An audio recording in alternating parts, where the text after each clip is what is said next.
የሟች ወንድማችን ሙነሺድ መሐመድ ሰይድ ሁላችሁም ታውቁታላችሁ። አላህ ይዘንለትና የሱ ሁለተኛ ልጅ ከዲጃ የምትባለው ቁርአን እንግዲህ አክትማለች። ቁርአን አክትማ በዚህ መልኩ ተመርቃለች። ሀቂቃ ማሜ ኑሮ ይሄንን ቢያይ ምንኛ ደስ ባለው ነበር። ዛሬ ከጎኗ ቢቆም ምንኛ የሱ ደስታ ከባድ ነበር የሚሆን። ይህ ህፃን ልጅ በባህር ሳውዲ አረቢያ ሄደ ቢባል ማን ያምናል? ለዛውም ደግሞ ከአረቡ ጋር ተጣልቻለሁ እያለ ይገኛል። ምንድነው የተፈጠረው? አሁን ነው የምላችሁ አረቡ ጋር ተጣልቻለሁ። 5 ቀን ቀረ ከስራ ልወጣ ነው። ስራ ፈልጉ። ይሄ የአላህ ታምር ነው። በቅርቡ በቬንዙዌላ ላይ በተፈጠረው የመሬት መንቀጥቀጥ ላይ አንዲት እናት ከሁለት ልጆቿ ጋር ለ11 ቀን ያክል በፍርስራሽ ውስጥ ቆይታ በህይወት ወጥታለች። አዲስ አበባ መግባቷ ተነገረ። ከሰሞኑ ማህበራዊ ሚዲያ ላይ ፎቶዋ ተለቆ በጣም የተወደደችውና የብዙዎችን ቀልብ የገዛችው እቺ የምትመለከቷት መልከ መልካም ወጣት ያው ዓለም ባንክ በሚገኘው ባቡል ኸይር የተጀመረው ህንጻ ላይ ነው ያለነው። እንግዲህ ህንጻ فمن شرح الله صدره للإسلام فهو على نور من ربه السلام عليكم ورحمة الله وبركاته. سلام ودنا تكبرشان لك تتشبالاتشو باتي الله سلام زنا تردي شرط ان شاء الله زاريم كبغنا تملكتاشو تنغاغري تودو የተማረጡ እንዲሁም ደግሞ እስላማዊ ቪዲዮ አሉ። ለዚህም ቪዲዮዎች በጋራ እንመለከታለን። ከእናንተ የሚጠበቀው ለቻናል አዲስ ከሆነ ሰብስክራይብ በማድረግ ነባራችሁን ላይክ እያደረጋችሁ ሀሳብ አስተያየት ይስጣችሁ። እስከ ፕሮግራማችን ፍጻሜ አብራችሁን ቆዩ። አላሁ አክበር ሱብሃንአላህ። የአላህን ተአምር ተመልከቱ። ከ11 ቀን በኋላ ከፍርስራሽ ውስጥ የተገኙት እኚህ እናትና ሁለት ህፃናቶች በጋራ እንመልከት። ሱብሃንአላህ ተመልከቱ የአላህን ስራ ሱብሃንአላህ። ይሄ የአላህ ታምር ነው። በቅርቡ በቬንዙዌላ ላይ በተፈጠረው የመሬት መንቀጥቀጥ ላይ አንዲት እናት ከሁለት ልጆቿ ጋር ለ11 ቀን ያክል በፍርስራሽ ውስጥ ቆይታ በህይወት ወጥታለች። ሱብሃንአላህ። እቺ በምስሉ ላይ የምትመለከቷት እናት የ2 ወርና የ2 ዓመት ልጇን አቅፋ የነፍስ አድን ሰራተኞች ፍርስራሹን ሲቆፍሩ በዛሬው ዕለት ማለት ነው ከነ ህይወታቸው በህይወት መገኘት ችለዋል። ይህንን ያክልም ቀን እናትዮ ልጆቿን እያጠባች እንዳቆየቻቸው እየነገሩን ይገኛሉ። ሱብሃንአላህ። ይሄ ከአላህ ታምራቶች እጅግ ከሚያስደንቁ እጅግ የሚያስገርሙ ታሪኮች አንዱ ነው። አላህ ሁላችንንም ከመጥፎ ነገር ይጠብቀን፣ በታምሩም ያስወጣን። ሁላችሁ ማሻአላህ ያላችሁ ኮሜንት ላይ አስቀምጡ። በደም ሼር፣ ኮፒ ሊንክ፣ ሪፖስት ያደረጋችሁ አዳርሱት። አላህ ከመጥፎ ነገር ሁላችንም ይጠብቀን። ሱብሃንአላህ ማሻአላህ አላሁ አክበር። ይህ የአላህ ተአምር ነው። ብዙ ሰዎች በዚህ ቦታ ላይ እንግዲህ ህይወታቸው ተቀጥፈዋል። ነገር ግን እቺ እናት 11 ቀን ቆይታ በኋላ ከፍርስራሽ ውስጥ ለዛውም ከ2 ወር ልጇ ጋርና ከ2 ዓመት ህፃን ልጆቿ ጋር ማለት ነው ተገኝታለች። እንግዲህ በቆይቷም ደግሞ ጡቷን እያጠባች ነበር ለዚህ ሁሉ ጊዜ ልጆቿን በህይወትም ያቆየችው ማለት ነው። ሱብሃንአላህ ምን አይነት የአላህ ተአምር ነው። አላህ የትኛውን ቦታ ውስጥ ብንገባ ማለት ነው ማውጣት ኃይል አለው። አላህ ሱብሃንአላህ ይሄን ምድር ይሄንን ሰማይ የፈጠረው ጌታ ብዙ ነገር ማድረግ ይችላል። አላሁ አክበር ማሻአላህ። ሁላችሁም በሉ እንግዲህ የሟች ወንድማችን ሙነሺድ መሐመድ ሰይድ ሁላችሁም ታውቁታላችሁ። አላህ ይዘንለትና የሱ ሁለተኛ ልጅ ከዲጃ የምትባለው ቁርአን እንግዲህ አክትማለች። እስኪ በጋራ እንመልከት። ሰላም አለይኩም ወራህመቱላሂ ወበረካቱ። ማመር ሰይድን ሁላችሁም ታውቁታላችሁ። ማመር ሰይድን አላህ ይዘንለት፣ አላህ ይርሐመው፣ ቀብሩን አላህ ያስፋለት። ዛሬ ከዲጃ ልጁ ቁርአን አክትማ በዚህ መልኩ ተመርቃለች። ሀቂቃ ማሜ ኑሮ ይሄንን ቢያይ ምንኛ ደስ ባለው ነበር። ዛሬ ከጎኗ ቢቆም ምንኛ የሱ ደስታ ከባድ ነበር የሚሆነው። ማሜ አላህ ይዘንልህ። አንዳንድ ጊዜ ከጠንካራ እናት ከጠንካራ ሰው የሚወለዱ ልጆች አላማቸውን አይስቱም። እሱ ወደ አኺራ ሄደ፣ እናት ደግሞ ልጆቿን በዚህ መልኩ እያስቀራች የሱን አማና ተቀብላ ልጆችን እያሳደገች ነው። ያ አላህ ማሜ አላህ ይዘንልህ፣ ይርሐምህ።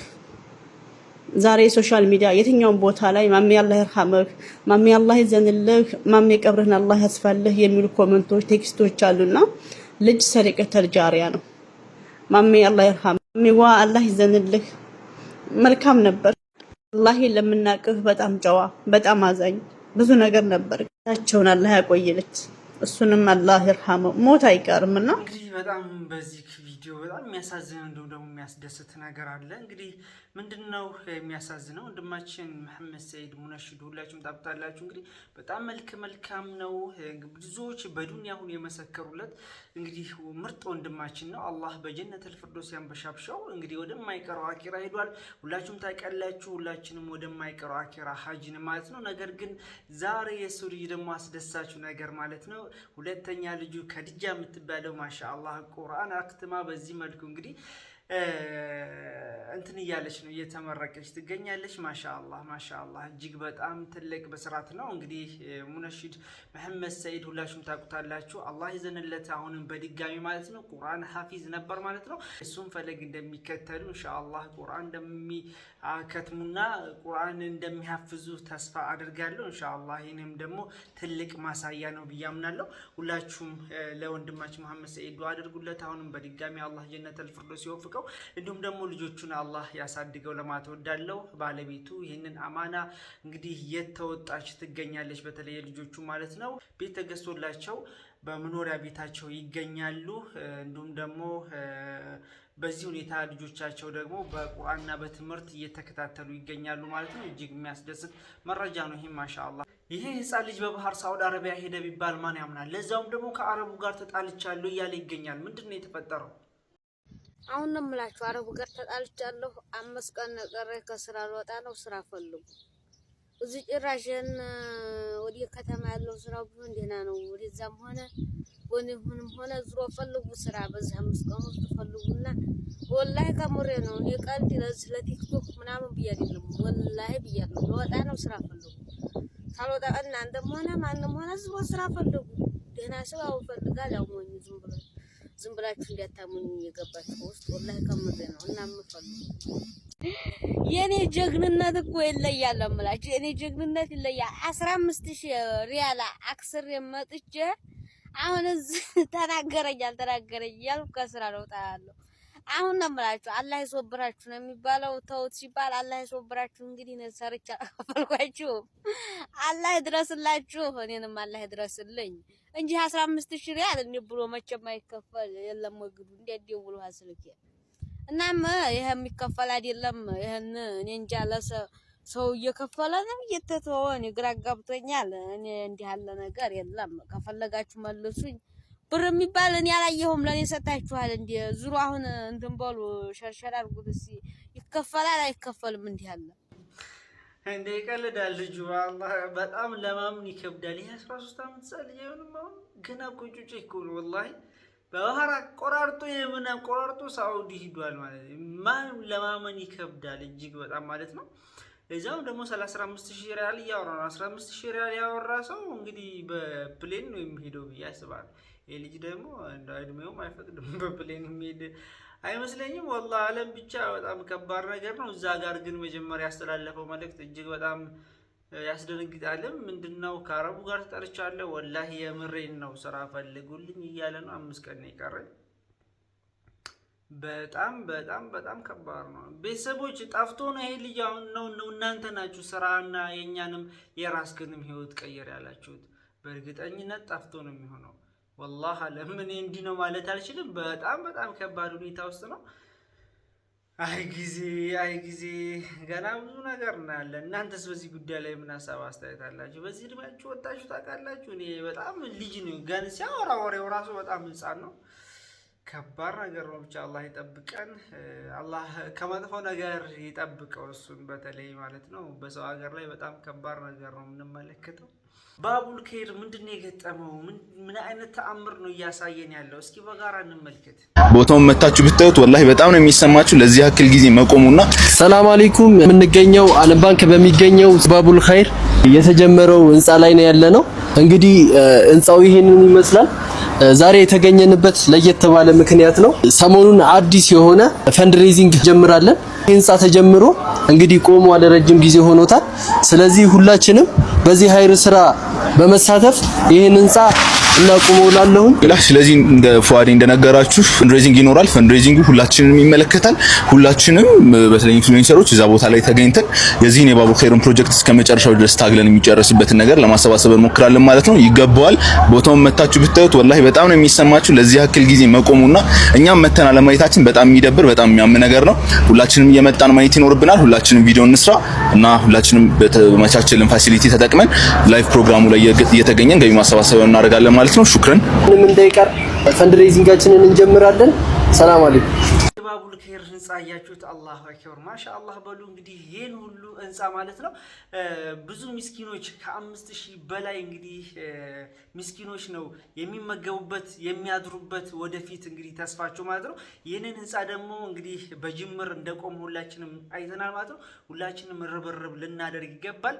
ማሻአላህ በሉ። እጅግ በጣም ያልጠበቅኩት ትልቅ ህንጻ ነው። እንደዚህ የተገነባም አልመሰለኝም። ቦታ እንዳላቸው ነበር ማውቅ፣ ነገር ግን በዚህ ደረጃ እያጣጣፉት ይገኛሉ። ማሻአላህ። ለዚህ ደግሞ እኛ ማሻራችን ልናስቀምጥ ይገባል ብዬ አምናለሁ። ማሻአላህ በሉ። የጥቁሯ ቆንጆ ዓለምን ወይም ደግሞ ኢትዮጵያን በሙሉ እያነጋገረች ያለችው እንግዲህ ሴት ምንድነው የተፈጠረው? በተለይ ይሄ ምስል እየተዘዋወረ ከሰሞኑ ማለት ነው እቺን ቆንጆ እያሉ በጣም እያሰራጯት ነበረ። በስተመጨረሻ ከፍተኛ እድል መታለች ኢትዮጵያ ላይ። በተለይ እንግዲህ ትንሽ ነገር አዲስ አበባ መግባቷ ተነገረ። ከሰሞኑ ማህበራዊ ሚዲያ ላይ ፎቶዋ ተለቆ በጣም የተወደደችውና የብዙዎችን ቀልብ የገዛችው እቺ የምትመለከቷት መልከ መልካም ወጣት ወደ አዲስ አበባ መምጣቷ ተነግሯል። ታዲያ ማስተር አብነት ከደቂቃዎች በፊት በለቀቀው ቪዲዮ ላይ ቤተሰቧን በማስፈቀድ ከበርካታ ድርጅቶች ጋር እንድትሰራ እንዲሁም ህይወቷን እንድትለውጥ በማሰብ ቤተሰቧን አስፈቅዶ ወደ አዲስ አበባ እያመጣት እንደሆነም ገልጿል። ማስተር አብነት ከሰሞኑ በተለቀቀው አንድ ምስል ምክንያት ይቺ ታዳጊ የአብዛኛው ማህበረሰብና የብዙ ድርጅቶችን ቀልብ ገዝታለች። በዚህ በጎ አጋጣሚ የስራ ዕድል አግኝታ ህይወቷን መቀየር እንድትችልና ችሎታዋን አሳይታ ሀገሯን በዓለም እንድታስጠራ እኛም ያቅማችንን ለማድረግ ዛሬ ከትውልድ ቦታዋ ከቤተሰቦቿ ጋር ተነጋግረን ወደ አዲስ አበባ ይዘናት እየመጣን ነው። ሁላችንም ተባብረን እቺ ልጅ ትልቅ ደረጃ እንድትደርስ እናግዛት። ቀጣይ ያሉ ሁኔታዎችን ከብሩክ ኒውስ ጋር በመሆን የምናሳውቃችሁ ይሆናል ይላል። በነገራችን ላይ ኢትዮጵያ በቃ የደሃ ልጅ በተደጋጋሚ ያልፍለታል። ማሻአላህ ወላሂ በጣም ነው ደስ የሚለው። ኢትዮጵያ ላይ ማለት ትንሽ ነገር ነው በቃ የሚያነሳችሁ ማለት ነው። እና በዛን በተነሳችሁበት ሰዓት ወዲያውን መጠቀም አለባችሁ ብዬ አስባለሁ። የራሳችሁን ህይወት ትቀይራላችሁ፣ የቤተሰቦቻችሁን ህይወት ትቀይራላችሁ።